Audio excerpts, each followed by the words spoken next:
Welcome back to Where Bluebirds Walk. We're fresh back from Leyton Orient with some more reviews and some thoughts of social media following that 1-1 draw. Hope you're well. Happy New Year to you all. We've got our full team back with us. Let's start off with this particular take from the game. Rowan D says, we're absolutely rubbish again. We're not playing like title winners whatsoever at the moment. We're struggling to score more than one goal a game, and we are getting bullied by absolutely awful teams. GW says we are absolutely shocking. Are Cardiff being bullied, especially in defence? We've got Ellis, Jamie and Craig to give their views on whether they are as worried as some fans on social media are about what they've been watching over the Christmas period. But generally, hope you're doing well. This is 20 minutes of weekly Cardiff City chat, looking at the good, bad and indifferent takes from social media. Right, Craig, you're back from Leyton Orient. Are Cardiff being bullied? I don't know. I think that's a bit harsh, to be honest. I think, if anything, we've had a little bit more tenacity in the last month or so. I don't know. It's I think the second game of the season, was it Port Vale away? I was really, really worried we were going to get bullied every away game after that. But I think it turned out to be a baptism under fire. And since then, I think we've stood up okay, to be honest. I think it's a bit harsh.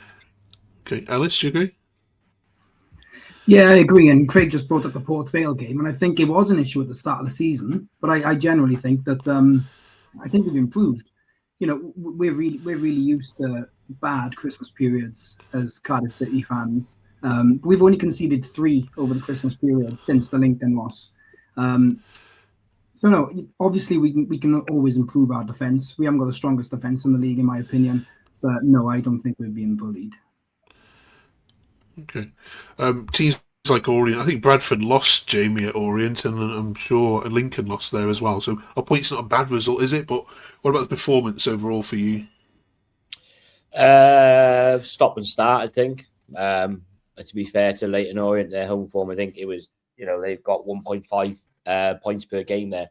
So, their home form is better than their away form. But any Richie Wellens side is going to be up for it, especially when the tabletop has come to town. And, it just felt like at times we kind of fell into traps, as we saw with the Trot sort of instant there. I know it wasn't nice at the time, but he produced a brilliant save to keep it at 1-0. But yeah, I just feel at times maybe we're a bit stop and start. Isaac Davis came on the right-hand side, bit of a bright spark. But when you don't play particularly well, just don't lose. And thank you to Yusuf Salak for that. I'm going to call it an angry run, because it was just, no one was stopping him, to be fair. Lots to talk about on this week's episode. Then we're going to carry on with our alphabet of up to the letter L. We'll talk about the transfer embargo. We'll look at the fixtures to come, of course, as well, and obviously January transfer window stuff as well. First of all, before we move on from Leyton Orient, Craig, Osho, many fans had said on social media that he had his best game in a Cardiff City shirt. Was that your opinion? I know you put this tweet out, I think, that blamed him for the goal. Watch the goal back. Osho was at fault, not Trot. Why did he leave it so late to bring rubber on? Still on top of the next. Come on, tell us what it's a minute. Where do you stand on him? He did play well. He did have a good game, but when I watched it in real time, I did Trot was at blame. When I watched it back, I think when Osho passed the ball back, he ran infield instead of just dropping 10 yards to the byline, because you could see Trot look to give it straight back to him, and he just wasn't there. He vanished. He ran infield behind his centre forward. If he had just dropped 10 yards to give him an angle, we could have played out. So I think he left Trot a little bit high and dry. So I think even though Trot's done that most games and put heart in mouths, I think it was Osho was a little bit in the mix for that. But he did have a good game other than that. Alice, who do you blame? I mean, overall, I think it's probably Trot's fault. I can see the point that, Osho's give Trot the ball and he's already under pressure. He hasn't got a lot of time to sort his feet out. But, over this season, we've been doing that most games. And Trot's been really good at identifying when he needs to kick it long, get rid quick, or when he can do a little turn and take someone on. The way Trot plays with the ball at his feet, I think it was always going to happen at some point this season. I think we all forgive him because the amount of points he's saved us, the good saves he's made. He made a good save in this game as well. So Trot's forgiven, but it's a learning curve, and hopefully it doesn't happen again this season. All right, let's move on then and talk about the games to come. Some big ones next weekend and the weekend after, Jamie. First of all, still top of the league, unbeaten over Christmas, 50-odd points. What's going to stop this Cardiff side going up, Jamie, in your view? Either very bad luck with regards to probably, injuries or anything like that, which touch wood doesn't happen. Or just genuinely, I think ourselves, if like you said about overplaying or being complacent or anything like that, which I don't think the manager would allow anyway. I think that's the only things that's going to stop us. I know it's not, of course, we want 3 points every game. Of course, we want to play perfect football, but this league is not easy. And, like I said, if you'd have asked me beginning the season with this young squad, if we'd be where we are now, I would have bitten your hand off. So, like you just alluded to there, Bradford is going to be probably the biggest game of the season so far next week, and that's going to be huge. And I don't think we can afford to drop our levels probably like we did yesterday. Let's have a quick look at then the fixtures to come. Then, Bradford. I mean, obviously that was a disappointing result. Ellis, Craig, wasn't it in the reverse fixtures? Then Stockport come the week after Barnsley. Then after that, and Burton, which will be a tough away trip, won't it, Ellis, as well? Craig, how many points are acceptable from those 12 for you? I don't know. I was thinking first of all I'd take a draw at Bradford, but Lincoln are playing Luton, and I can see them dropping points. So if we can beat Bradford, that would be nice to pull away. 3, 8, 10. I don't know. Like I say, the away game's going to be difficult. But you think we got to win at home as well, haven't we? I don't know. It's a lot tougher than I thought it was going to be League One, so it's really hard to call, really. Ellis?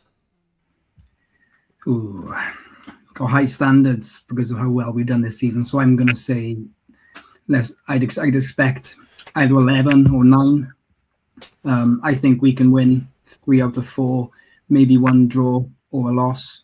Obviously, the Burton game seems the easiest game out of these 4, but we lost the reverse fixture, so anything can happen. But yeah, I think we win 3 out of 4 and hopefully get a draw in the other.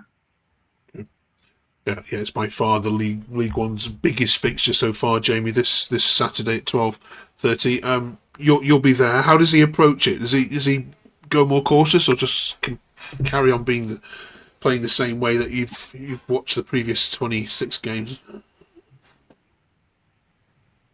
Muted, mate. Sorry, I think we've got to be the best version of ourselves. I think hopefully Kellerman's injury was more precautionary. Rest him this week because I think he'll be vital for us, because when he went off, I just feel like we went missing in the middle of the park a little bit. Listen, I think it's going to be a tough one, isn't it? But we can't allow Bradford to physically impose themselves on their own patch, can we? We've got to play our game, and they're already touting it out to be the biggest game. They're trying to up their sales for tickets and so on, bring the noise, bring your flags and so on, and we've got to be up for that. And we need to keep their crowd as quiet as possible, because to be fair, when they came down to us, they were probably more deserved winners. Okay. Craig, you've played every team now. Do you expect this to be a championship fixture next season? I think so, yes. Unless I don't want to say us slip into the playoffs, unless Bradford slip into the playoff, and then it's anybody's game in the playoffs, isn't it? It's a complete lottery over 90 minutes. Anything can happen. So hopefully we finish in the top 2, and we won't be the ones to slip into the playoffs. Join us then next week as we look back on that game and look ahead to Stockport as well. Some of the bits and pieces since we last met you, which is of course just before Christmas. I hope you've all had a good rest from talking about Cardiff and Cardiff City. First of all, the biggest news which has hit is obviously this transfer embargo. Ellis, what have you made of it? And how bothered are the fan base? Well, when I first saw it, my heart was in my mouth, but that's before reading it. I don't think the fan base as a general isn't massively worried about this. It just seems like some paperwork was submitted late. The club have put a statement out saying they expect it to be resolved by the end of the week. I think that's cooled a lot of nerves. And I think it's not much of a concern, not as big as initially thought when you first saw the headlines come out, because as long as it doesn't affect our transfer plans this month, which they said it won't, then I'm not bothered. But the question does lie at, why did this happen? I don't think it's very clear whether it's down to an individual error or, an administrative error. I'm not sure. But no, I don't think we're really worried at the minute. Jamie, do you agree? Yeah, I think, like I said, I think the big question from a lot of our fan base has been the overall structure and running of our football club for years. So when things like these pop up, it does raise that little question mark again, doesn't it? But you just got to trust what the statement says, and hopefully, if we are going to sign anybody, we can continue to do that. Okay. Let's go on to signings then, Craig. Hearing any rumours at all of who's coming in or outgoings? No, I think that I know Mafiko went. I think a couple more might go out on loan. To be honest with incoming, I don't think he's going to want a lot. I think we definitely need a left back. I'd still like some pace, and if I'm being greedy, I'd like a striker. I think if anything does happen to Salek or Robinson, we're in trouble for a 9. So left back is urgent if anything happens. Okay. We seem to have lost Ellis there. Jamie, Dakari Mafiko has gone on loan to Yeovil Town since we last spoke. No surprises there? No, and he's gone into the National League, which is not an easy league. We've seen that with Louis Giles and Will Spears also, who've gone on loan to that league. I think it'll be good for them. They're still young. They need to adapt to an adult game. But he also got man of the match yesterday in his first game for Yeovil, Dakari Mafiko. And listening to his interview, which was quite interesting, he was playing because they had a player sent off. He actually played left back, and he was drifting into the midfield. So, it goes to show, I suppose, that he's learning, because when we played him left back, albeit in League One, it wasn't the most positive experience for him. So, testimony to him that he's probably gone there and just said, I can play where you need me to play. Smashing it. Finally, then, this week, the A to Z of Cardiff City rolls on and continues. Can you believe we're up to the letter L now? If you've not been watching, here's how this works. We're looking for a player in the past, surnames or managers or anyone connected with Cardiff City, which deserves above everybody else that's ever played for Cardiff to get in to our one-page encyclopedia per letter. Or it can be a memory, a club, an event, anything beginning with the letter L, which you think should get in for Cardiff City. Now, Craig will give you a little bit of thinking time on this. Alice, have you got anyone or anything that you think should go in here? I got 2 players that I think should definitely go in. So I'm going to go for one. He made 229 appearances, scoring 27 goals. Came through the academy and spent 6 years at the club before going on to, play in the Scottish Premiership, the Premier League. And that's Joe Ledley. And he's a real cult hero, someone who's still really affiliated with the club. So, yeah, I think he's one who definitely has to go in there. Shout. Jamie? I'm going to go for someone that was a previous manager, got our playoff final victory in Cardiff, Lenny Lawrence. That's a good shout. That's a good shout. Craig? Yeah, I was going to go Lenny Lawrence. He pinched it. No, it's all right, but racking my brain. There are 2 players come out, but I don't think they put up any. Alan Lee, a centre forward, and Langley, a winger. Richard Langley. I'll go with them. They didn't put up Bridges, I don't think, but the only 2 I can think of on the spot. Okay. Which of all those names we've heard deserves to be above everybody else that's been suggested? Lenny Lawrence and for the playoffs, wasn't it? Yeah. I think when I was 11, 12 maybe.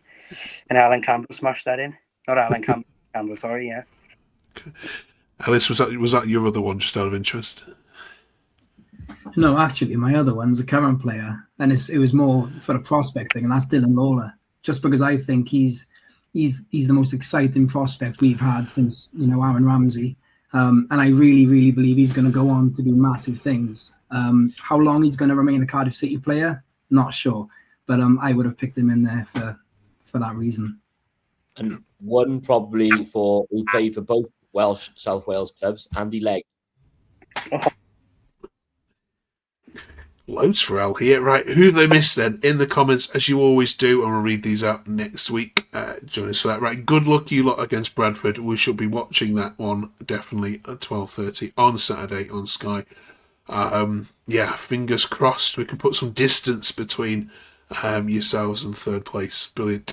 Right, catch you next week then. Thank you very much for watching. Before you go, drop us a quick sub and a quick like before you head out. Very grateful for your company this week, as you will have your company hopefully for the next 20 weeks as we head now to the finale in May, and back to the Championship we go with 3 Welsh teams in the Championship next season. Going to be brilliant.